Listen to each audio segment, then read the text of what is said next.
This is Busted Pencils, fully leaded education talk. Here are your hosts, Dr. Tim Slekar and Dr. Johnny Lupinacci, educated educators talking education. Oh, here we are, fully leaded education talk, Busted Pencils. Johnny Lupinacci here with you all. Dr. Tim Slekar is on his way back from his cross-country educational adventure with his daughter. Lots of good stories coming your way, listener, from Tim when he gets back. But tonight is Wednesday. I'm excited. It's one of my favorite days of the week already because we're halfway through the week. It's almost the end of May. This is crazy time in school. The energy is on all high. Like we are ready for summer, teachers and students. But we have our two favorite educators with us tonight from Educator Amplified, Teacher Hallie, Teacher Joanna. How you doing? I'm good. Today was my last day of school. So school is out for summer for Teacher Joanna. Ooh-wee. I'm doing good too. I always love coming here, like I always say. I feel like actually this weekend I saw someone at like a Memorial Day thing and they're like, "Oh my God, I just learned that you're on the radio." And I was explaining it and I was like, we are an educational jam band. So that's what we're doing. I love that. Educational jam band. I mean, the pitches and the slogans are just firing on all cylinders this week, which is why I'm so excited. I mean, I'm always excited for Educators Amplified, Teacher Hallie, Teacher Joanna. Teacher Joanna, congratulations. It's always a beautiful feeling when we go into summer. It's the off season. The work really doesn't stop, but we breathe and we get to regulate in different ways when we're in the off season. So congratulations for making it. Another year, another academic year under your belt. But one of the conversations that we've been having, and Jess, you can chime in too, because Anya and Jess have really been kind of carrying the show. It's been really great comments and folks who have called, the texts I get about the show, the people who listen to the podcast. We love it out there. If you want to give us a call, 855-752-4842. You're welcome to join us today. But we've been talking about, Teacher Hallie, Teacher Joanna, we've been talking about feelings. Yeah, go figure. And we've been talking about mostly in response to like, hey, it's so important. And we've been saying like, facts and feelings. And then we got on this whole thing Friday about, the indignant message we're constantly seeing on bumper stickers or flags that say F your feelings. And Jess and Anya really took that and ran with it. And they were like, well, I wish it was feel your feelings, find your feelings. And they came back yesterday and they were like, we got one for you, Johnny. F with your feelings. Like the young people say, I F with that. And we were having a good laugh about that. But seriously, we are talking about how often on Busted Pencils, we're analyzing what is going on, but not always, investing our energy in what ought to be or what can be or what's different. And I thought, oh my God, it's perfect. Teacher Hallie, Teacher Joanna coming on taught me so much about what they call 4 domains of learning that meet the developmental needs of children. Is like kind of like facts and feels broken into this really nice graphic they shared with me that taught me about those things. So I thought about how lucky our listener would be to have you both on tonight and to continue that conversation that Jess and I and Anya have been having about, that's what your feels, like facts and feelings. Like, go figure, can we really have a better learning place if we learn how to, have our feels, but also apply facts? And I thought, so Teacher Hallie, Teacher Joanna, what are you thinking about with our whole pitch about we F with feelings?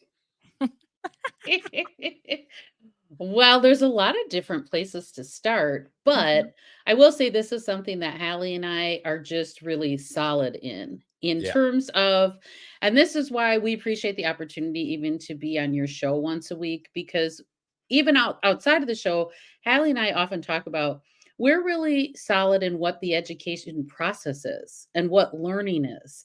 And when we're talking about the actual science or, when we talk about the learning process, emotion is involved, feelings are involved. And so they can't be separated. And our frustration, though, with the traditional system was that it's treated as though they're separate. Like there's learning over here, and then there's your feelings over here. And get your feelings in line so you can learn.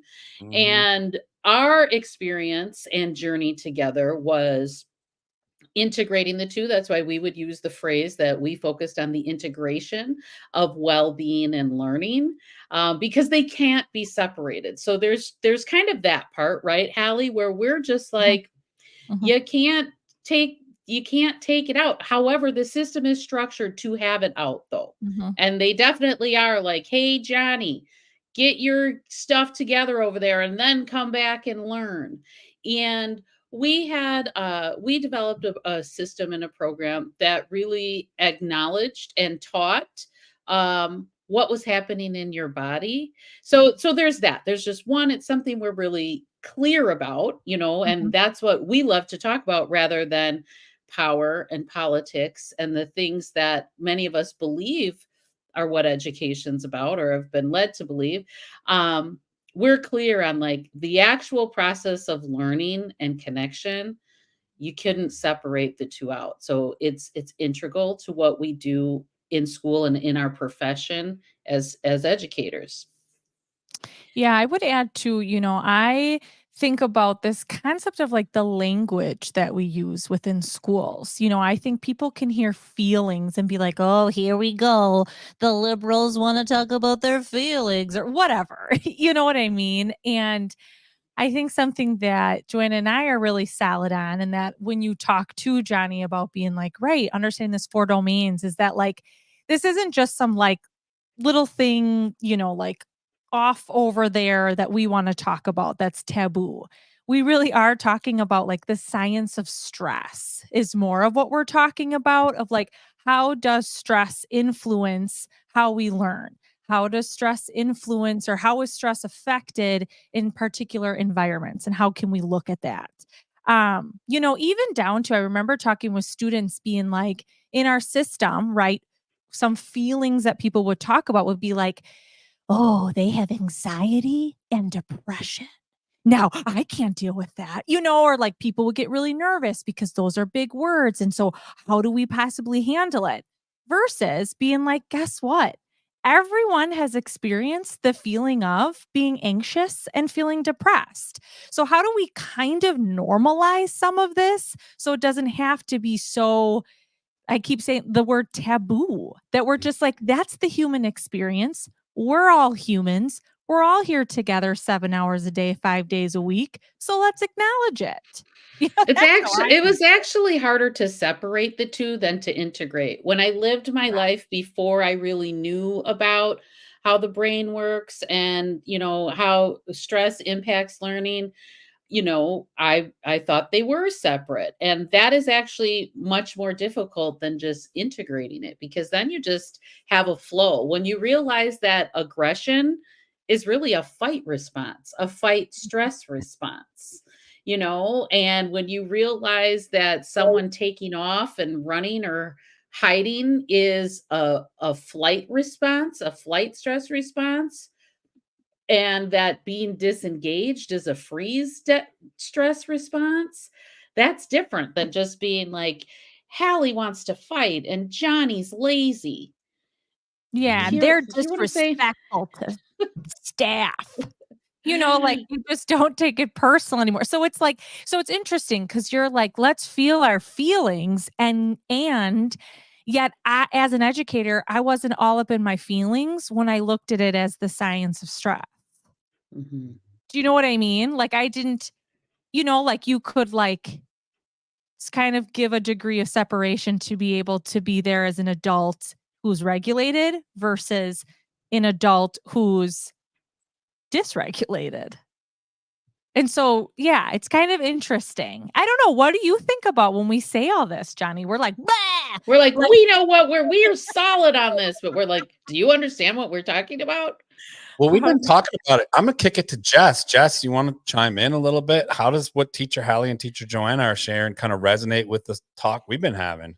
I'd love to. So, on a couple counts, you're absolutely right that our feelings are an integral part of who we are. And especially when we're talking about those feelings like stress and anxiety and depression, those are affecting us more than just, what we're conscious of, that we're feeling those big feelings. Those are having really deep effects on our bodies. Um, so not to get too far into this, but I my love it. my other interest is neurology. And we Ooh. know that, the science of this is telling us our feelings are us. There Mhm. is no separating our feelings from us. And when we learn to actually dig into our feelings, dig into our stressors, dig into what's making us uncomfortable, that gives us a lot of power to then change our situation and make ourselves better. Mm-hmm. Yeah, it couldn't be said better. And we have the right folks here having this conversation. That's what it's all about. Busted Pencils. If you'd like to call in and join the conversation, 855-752-4842. Hello, Sherry. We got a message from Sherry saying hello this evening. Great to have you out there listening. So I'm just thinking, like, in response to what you were saying is yes, because I will share, like, we've been talking about this, but then also this weekend, I get called to sometimes respond on legislation or reports that come out, and and I couldn't agree more. I love hearing us in everyday language say we can't separate out reason and emotion. Those two things are woven together, and as a culture, especially in schools, we've created that separation. Like, you either have to be all rational and reasoning, or in emotions, and it's bad to be in emotions. So spend all of your energy and time, and that's an impossibility. It also sets us all up to fail, right? Because if we do function really well ignoring our emotional side, it's there, we're just ignoring it, we're dysregulated more often, and we have no capacity. We never learn to self-regulate or to co-regulate with others. We just end up tantruming all over the place, which is why we have so many mantrums on our hand right now, all over. So, I'm excited we're having this conversation. We're going to come back because I got called on to respond to why I thought there was an increase in weapon-related incidents in our schools across the country. And I bet you're not shocked on my response, but I'm thinking a lot about what y'all talking about here, about fight, flight, or freeze, and behavior as a form of communication. Busted Pencils. We're here with Educators Amplified. Jess is on the board with us tonight. Give us a call or join us. Keep the conversation going when we get back.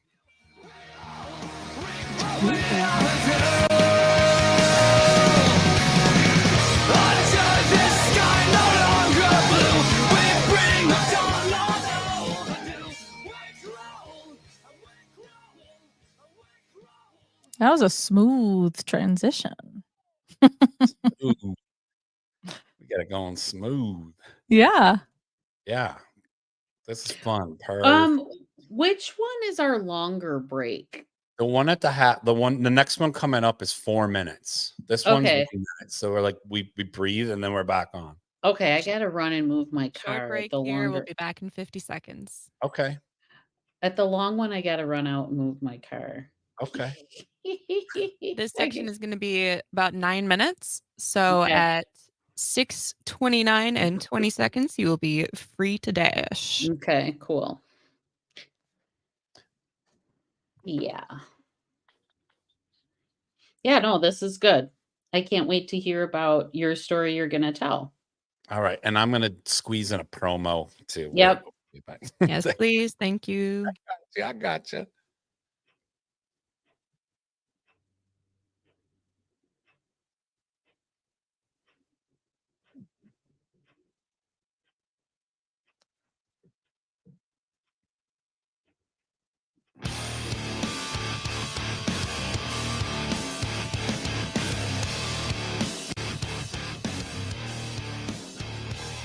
And we are back. Busted Pencils, fully leaded education talk. Wednesday, special day. Educators Amplified in the house. Got to hang out with both Teacher Joanna and Teacher Hallie in person a couple weeks back. Guess where? At the Minocqua Brewing Company. Busted Pencils is sponsored by the Minocqua Brewing Company, who sued the state of Wisconsin to end its parasitic voucher system that hurts public schools. Minocqua Brewing Company is making Wisconsin great again, one beer at a time. Check out MonocroBrewingCompany.com to see where you can buy their progressive beer. And you can buy more than just progressive beer. You can hang out with good people, get a soda, you can have a glass of wine, you can just kick it and talk about good politics. Or like Jess was contributing yesterday. What did you call that? When you said conversation for the sake of heaven, which was like we can disagree and still respect one another. So it's a Jewish tenet called machloket b'shem shamayim, which literally means argument for the sake of heaven. Literally means in the name of heaven, but it's for the sake of heaven. It's this idea that you can argue with someone very, very deeply and still respect them and still have this healthy basis for how to disagree and how everyone can come out of that better than they came in.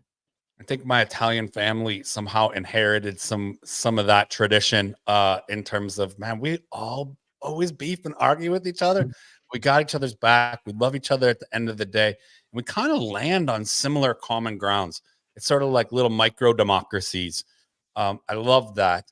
But here we are now. We are chopping it up, and I was sharing this story. So I talked to a reporter last week, Teacher Joanna and Teacher Hallie, great journalists doing good work on legislation. And a report came out in my state of Washington, and a few of these popped up around the country. And we're all too familiar with like AYP and like reports that get, kicked up the level from our schools.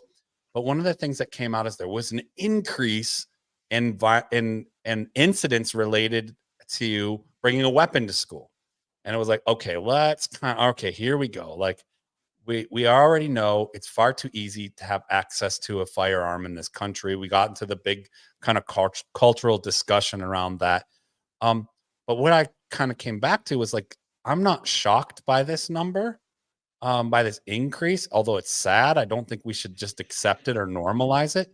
But all behavior is a form of communication was the kind of conversation that the journalist and I had. And she said, can you tell me more about that? What do you mean? And we really got into like the nuances of what are children in our community feeling or experiencing to the point where they feel, and we looked at the numbers, the majority of children in this country feel unsafe at school. And I wonder if they feel unsafe in general. That's kind of a big blanket, but I'm just thinking about, we can't speak for children, but here we have Teacher Joanna, Teacher Hallie, Jess and Anya and I have been chopping this up and thinking like all behavior is a form of communication.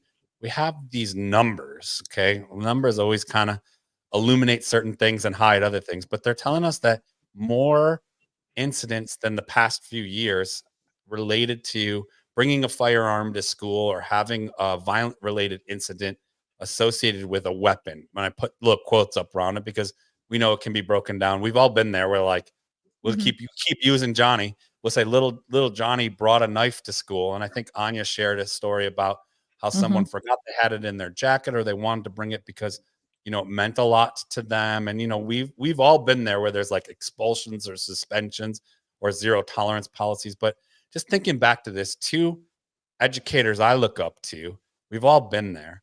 What are your thoughts on this increased number and this idea of behavior as a form of communication? Like what are kids telling us?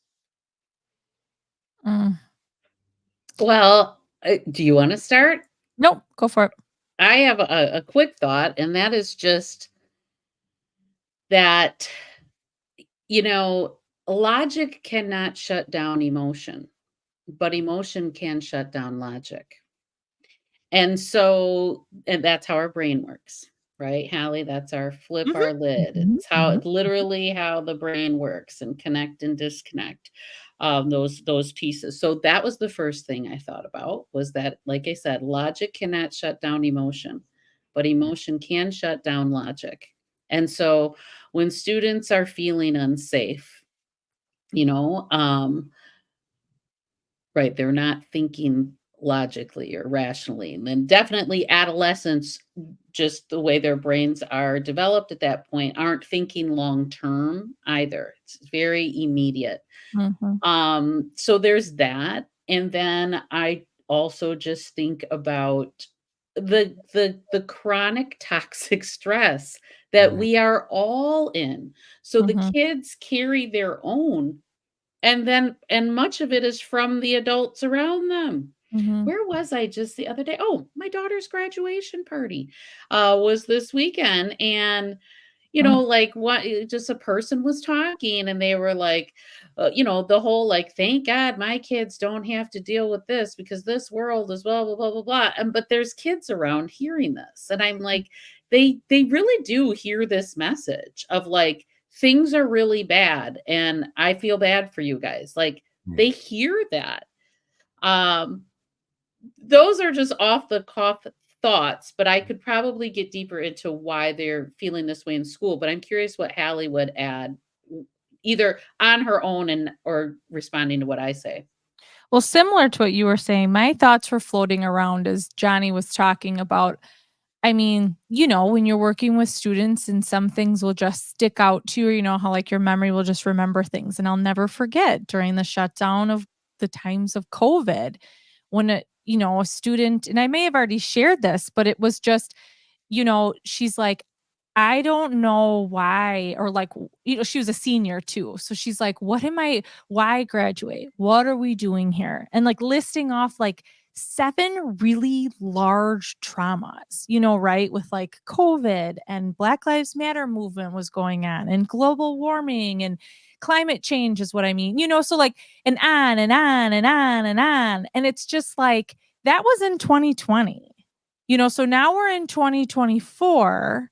And in my scope of watching the world of education, I haven't seen really or heard of any educational systems that have responded to those things. It is just a reaction. And so, right, students, then I view it as like it just builds and builds and builds. And kind of with what Joanna was saying, whether, this girl I was talking to is a senior or, but during COVID, these students were in 8th grade. So, right, they've had whatever. I don't care how old a child is. They can feel that impact. They can feel those vibes and those emotions, whether they comprehend the negativity or whether they comprehend the toxicity or not, it's there. And so, yeah, I just really think about how I am like, why aren't people talking about the neuroscience when we have these conversations, or so like, okay, great. There's another data point, about weapons or about dangerous things like children either having access to or bringing or showing. And I'm like, and we're just like, why, but why aren't we like, Yep. why are we never like, let's pause and look at what is modern science that's at our fingertips that could really help us right now. I don't understand. I love that, Teacher Hallie. So let's pause. So listener out there, stay with us. We're going to be diving more into that. I love what Teacher Joanna and Teacher Hallie are sharing here. We're going to pause and we'll be back with you after the break. I'm chasing the righteous, becoming a part of you.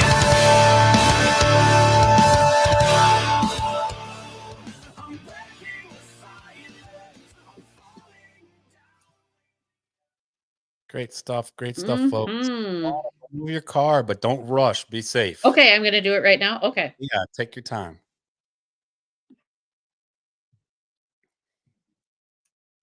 It makes me think about too, like what I was just saying too. Like this is like even you, Johnny, talking to a reporter. Like I just think about like maybe you're saying stuff that makes sense, but most of the time when you read in articles and stuff, you just hear from administrators who I don't think are equipped with this way of thinking or like viewing school differently. And that's really why Educators Amplified came to be, because we were like, you never hear from the people who are actually dealing with it day in and day out. Yeah. And not that I'm saying like everybody should have the same solution, but I'm like, right, you talking about reporters makes me think about like, we just always hear the same regurgitated answers. Yeah. Or like, things are bad out there, but trust me, kids are still learning. Like.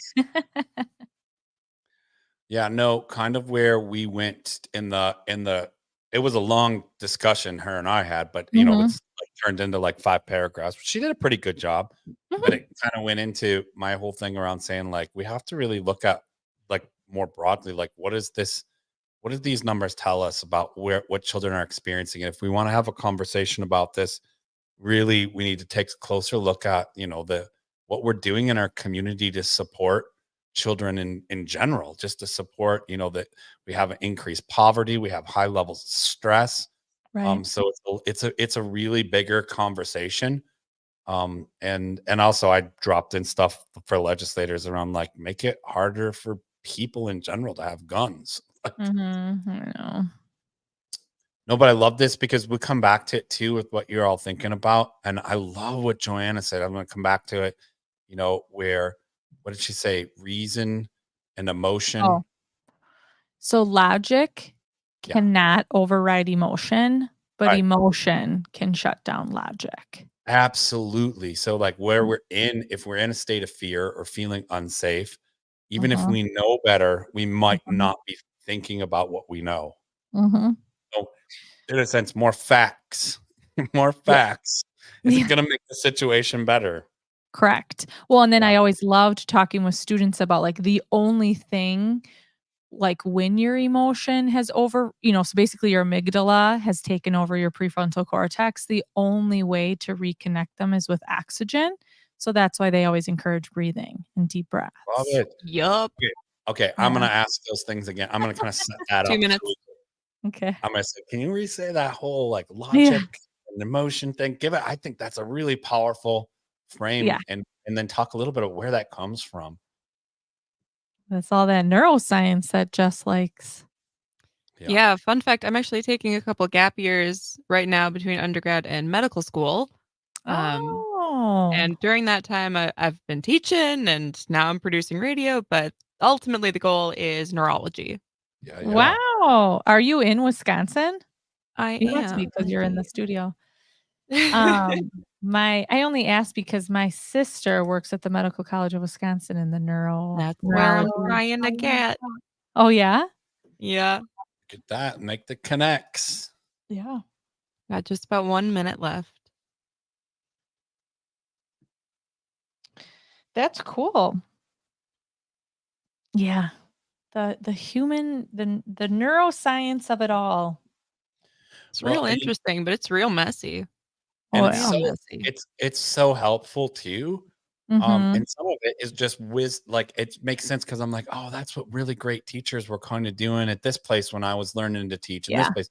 But what they were doing was always put down. And I've seen the neuroscience help give a foothold and an anchor, like you were saying, Hallie, where they're not just like, well, Hallie's just one of those teachers who cares a lot. Right. Also, 30 seconds. This is the science here, folks. Right. Yeah. Yep. Is that the article? Washington State. Yeah, we were just talking a little bit more about it, but I'm going to set it back up. We're going to bring it back to that statement about logic and emotion. And then Hallie's going to talk a little bit about like the neuroscience of that. Okay, good. I love it. Super helpful.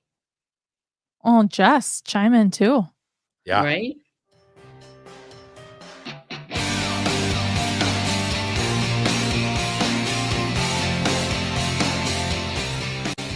Back from the break, and I think Jess is queuing up Breaking Benjamin for us tonight, throwing us a little change up in the music.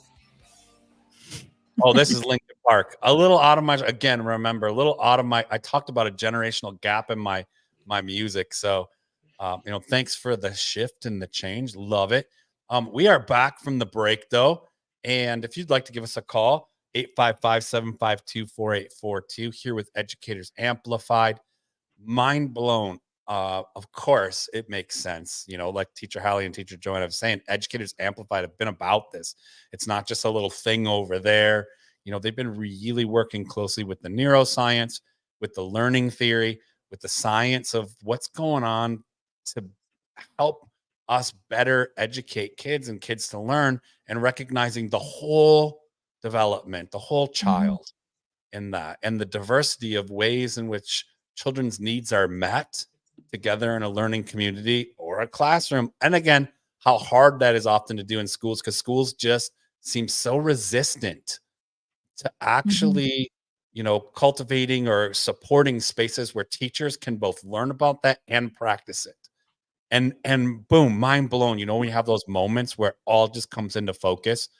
When teacher Joanna was sharing that statement about logic and emotion, and you talked about, I think you said like flip your lid, and you had like Okay. you had a language for that. Can we go back to that statement? Because boom, mind blown. That logic and emotion. Can you share that again? Yeah, Teacher? I was gonna Yeah. say that was one of my favorite things to talk about with students. So I'll do my little spiel because I love it so much. So Right. basically, like some of you can see me, but I'm gonna do my. I know that I'm on the radio, so let's see how good I can explain this. You know, something that Joanna and I always loved was right. Neuroscience is like big, hard, intricate, layered things, and so we really tried to be like, how can we make it, you know, tangible, accessible to students, and even adults that we were working with. And so one thing that we would talk about is the concept of flipping your lid. And so if you make a fist with your thumb inside your four fingers, that's essentially like your brain. And so if you're looking at like the front part of your knuckle, like the finger part, like the pad in front, not where a ring would go, but right below it, that would be like your prefrontal cortex part of your brain, which is like right behind your forehead. So if I, you know, could peel back my forehead, you'd see my prefrontal cortex. And then your little thumb that's tucked inside, that's like your amygdala. So the prefrontal cortex is where you have that's where your logic is. That's your reasoning. That's like the part of your brain that's like, I think I'm going to do this. And then thinks like, is this a good idea or is this a bad idea? You know, like that consequential thinking. Fun fact, it doesn't fully develop as far as I know until you're 28. So the fact that kids are doing impulsive things is like, so like, duh. So like, right, bringing more weapons to school, you're like, yeah, their prefrontal cortex isn't there to help them, or fully there.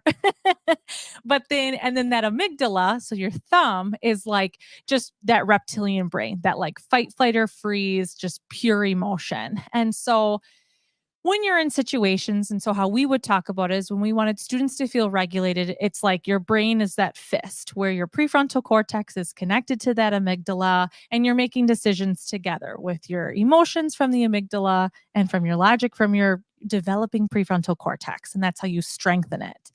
Well, when overwhelming amounts of stress, which depends on the student or depends on the person's experience, you literally flip your lid. So it's almost like if you just flung your fingers, four fingers up, and it's almost like you're showing the number 4, but you still see your amygdala.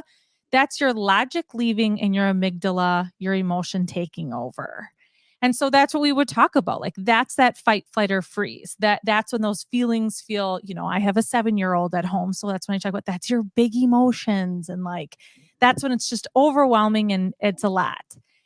And then we would talk about how oftentimes you hear about mindfulness and breathing and how important that is. And people are like, la di da, like whatever.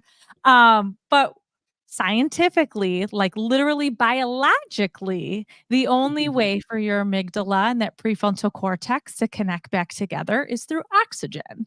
And right? How do we get oxygen?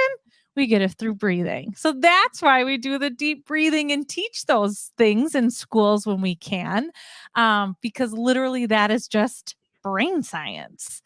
And so to me, when kids, you know, when we would be sitting and we would be talking about these concepts, I mean, right, it just clicks. Like kids are like, yeah, okay, you know, and it isn't like, you know, like, so now let's practice the 4-part breath square breathing or whatever it's called. You know, it's more they're like, okay, now I know this background information.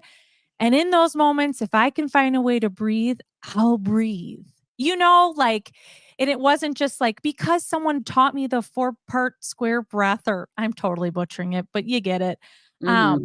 Students had that power, that onus, that like just that knowledge that really allows them to be like, okay, and that's my brain. That's everyone's brain. Mm-hmm. So yeah, that there's mini lesson from teacher Hallie about Good Love job. it. Well done, teacher Hallie. And Right. listen, if you're out there and you want to join, 855-752-4842. Wow. Again, the phrase, the knowledge, the wisdom that teacher Joanna and teacher Hallie are sharing tonight, and they're teaching on fire. I love it. Yes. You put in well, we got Jim from Appleton text, 0 tolerance rules are intolerable. First offense or first offense is when teaching begins. Jim, I couldn't agree with you more.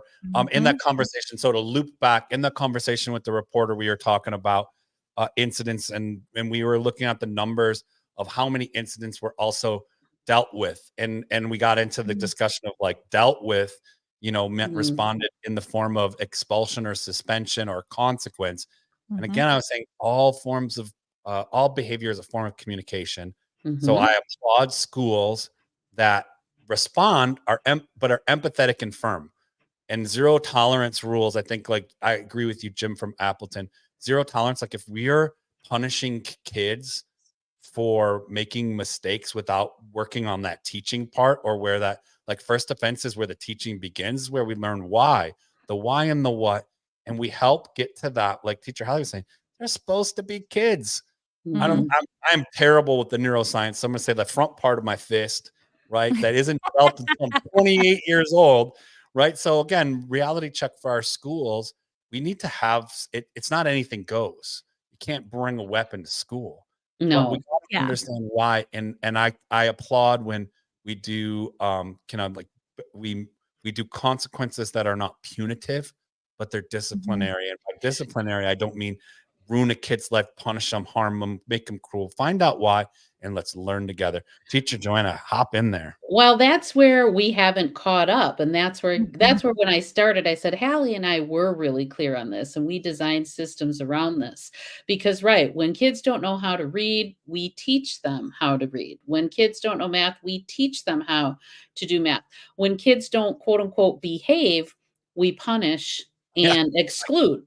So just here, right there. But that's how the system's designed. And so there are a lot of people, like myself and Hallie and others, who are working on that.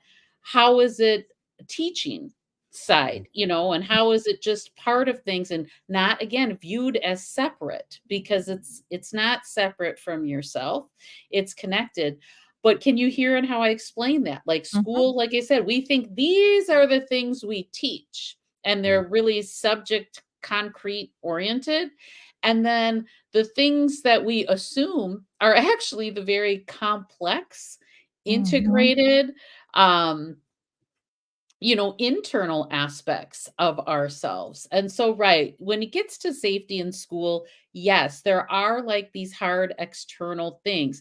But really, my experience with students, and I'm closing out my 28th year here, is that safety in school, when kids don't feel safe in school, it's psychological safety.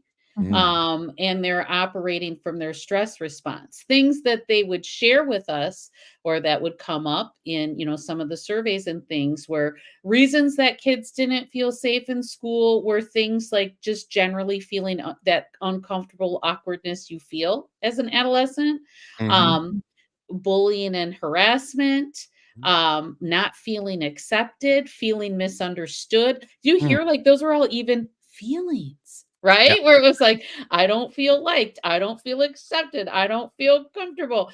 I experience, maybe bullying, harassment. I experience racism. Who knows?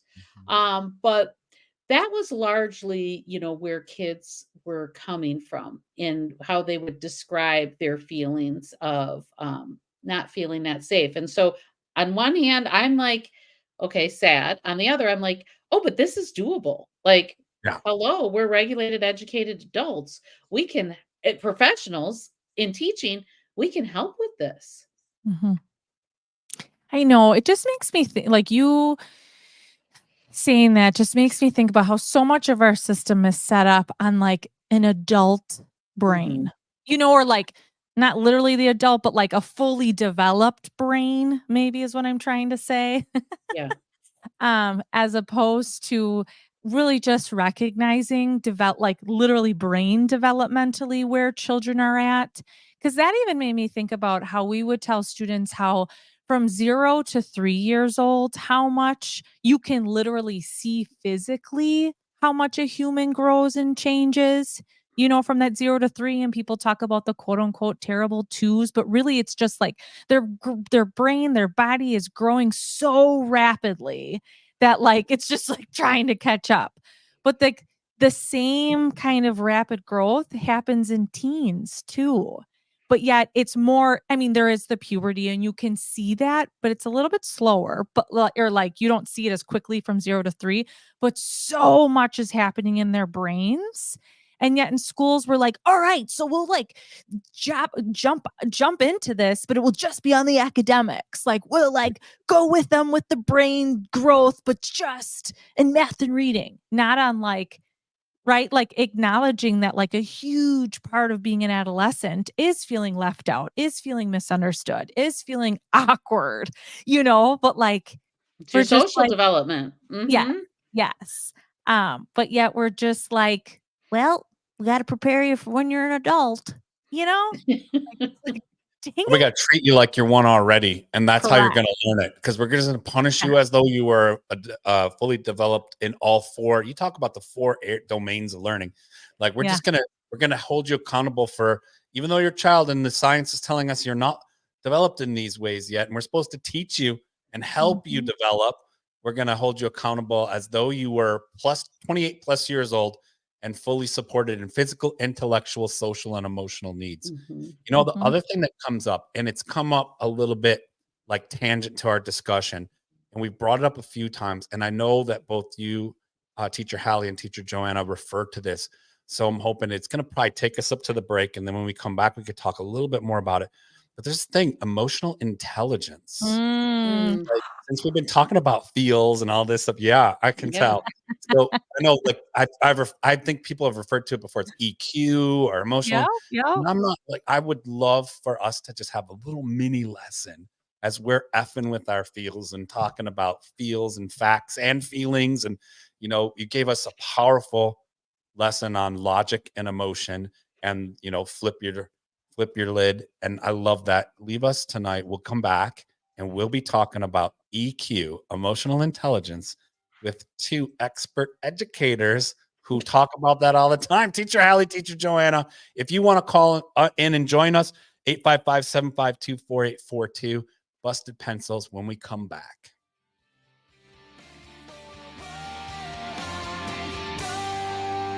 I start again, and whatever pain may come, today this ends.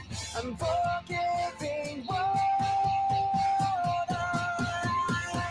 done. I'll face myself to cross out what I've become, erase myself and let go of what I've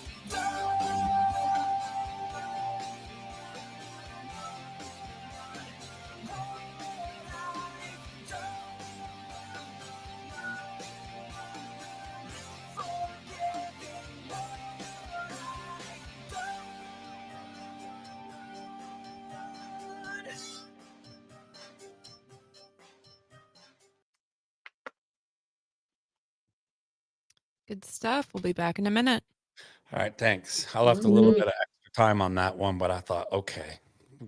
You're doing great, Johnny. You got this. Thanks. This week by yourself. Look at you. Look at you. Getting better. Jess and Anya have been the superstars. Oh, that's wonderful. Well, and we realized too, this continues the streak, Jess. We're 3 shows, we're consecutive shows of passing the Bechdel test. Indeed.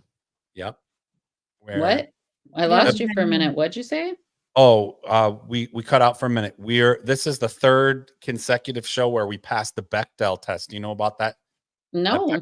No. Okay, so it comes out of We've like got 2 or more women who are talking about something that is not a man.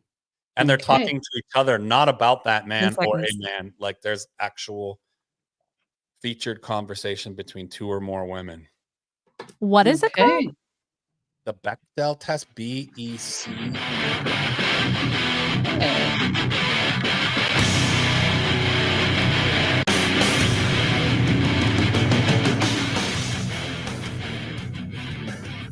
Oh, yeah, we are back, and the time is flying by. Busted Pencils, fully leaded education talk with educators amplified with us on Wednesday. Teacher Hallie, Teacher Joanna, dropping that wisdom as we talk about feelings and everything. And I took us into the break talking about emotional intelligence and EQ. And we've brought it up a couple times in the last few shows.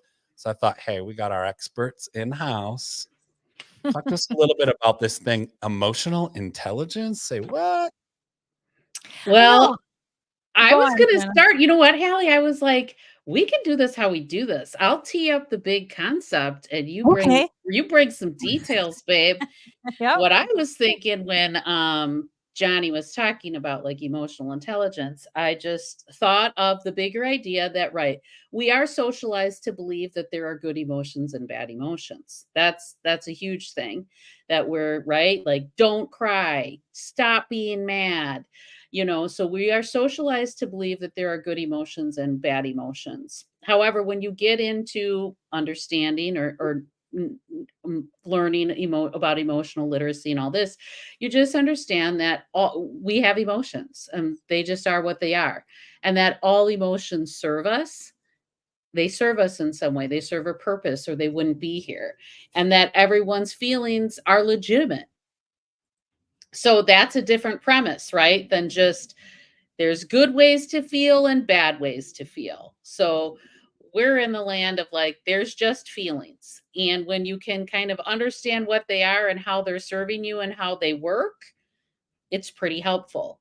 And when you can look at other people and acknowledge that I'm not in their brain, but whatever they're feeling because they're a human, I can view as legitimate, then again, you're not getting, I don't know, offended, hurt, harmed. I don't know.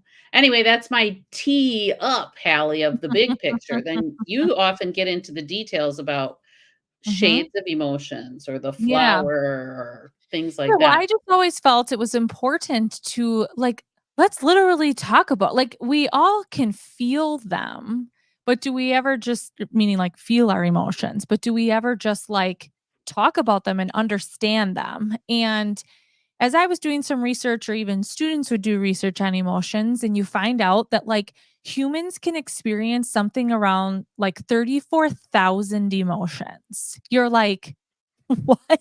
It can be that's pretty overwhelming. And so we would really talk about, so I call it the emotional flower, which doesn't give, the respect. Proper credit to Right. whoever, right, It's like research Plutchnik this. or something. I know I sound very official right now, but it's this Robert Plutchnik. If you just Google emotional flower and try to spell Plutchnik, you'll see this really beautiful rainbow flower that just talks about these layers of emotions, and the more intense they are, they're in the middle. The less intense they are, they're more outward of the petals, is what I say. And so it would just be interesting to just talk about it with students. And I think you could even do this with elementary age students. We would talk about anger is a really popular emotion. More intense anger is rage, right? So then we can all think of times of that. Less intense anger is annoyance. And you just start practicing oh yeah, that does make sense. If after annoyance, I start getting mad, and so when I start feeling annoyed, can I check in with myself to not let it increase, is how we would talk. And then, right, humans are so cool because then two emotions together can make another one. So my favorite thing to talk about with teenagers, because they're in relationships and whatever, is trust and love, or trust and joy together makes love. And I'd be like, so all of you who say you can't trust Boo Boo, you are not in love with him. Oh, That's how we would talk, of just and being able, we had those relationships, but just right, being able to just play with that, I guess, with kids, you can play with Play-Doh. With teenagers, you can play with the concept of let's really think about these emotions. And, we all experience them. We all have some kind of touch point to them. But how can we just talk about it in a way that doesn't make people feel oh, I feel sad?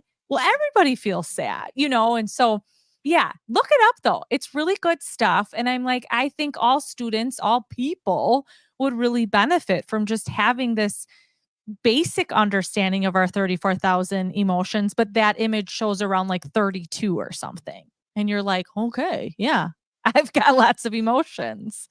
And so, yeah, that's how we would talk about it. And then students would really run with it and they would learn more. They would teach other people. And yeah, that's When how they we were would. confused, they'd ask to see the flower. They'd Yeah. be like, "Let me see it. I want to be able to Yeah. to pick. I want to be able to look." Mhm. Wow, Yeah. this is cool. This is like real time conversation, and it reminds of the movie Inside Out. You've seen that Yeah. movie Inside Oh, Out? yeah. Great. New is coming this summer. I mean, to be honest, I was probably way after that 28-year-old fully developed. Oh, You know, right. I was probably really slow on that too. But emotional intelligence EQ, I was really late too, and that's a free pass that I get for my identity and a privilege that I have, which is actually not really a helpful thing. But I think men in general get this pass where we're taught not to Mm. deal with our emotions, we're taught not to f with our feels.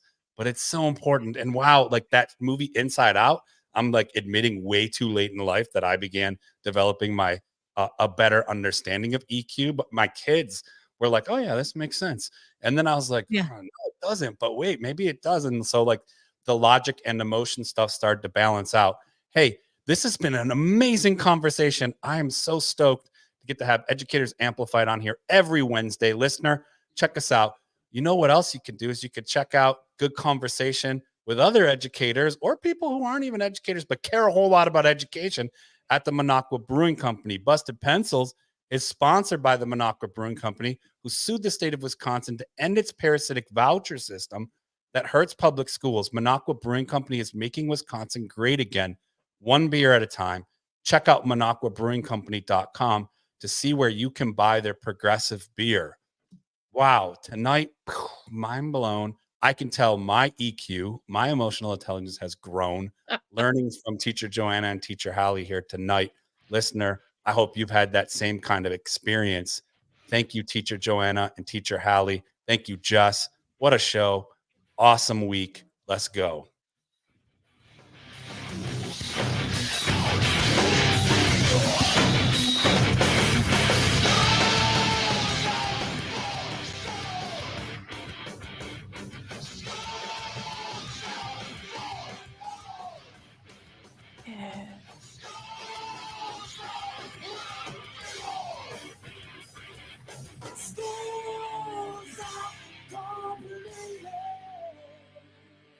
For teacher Joanna, That's right. Right.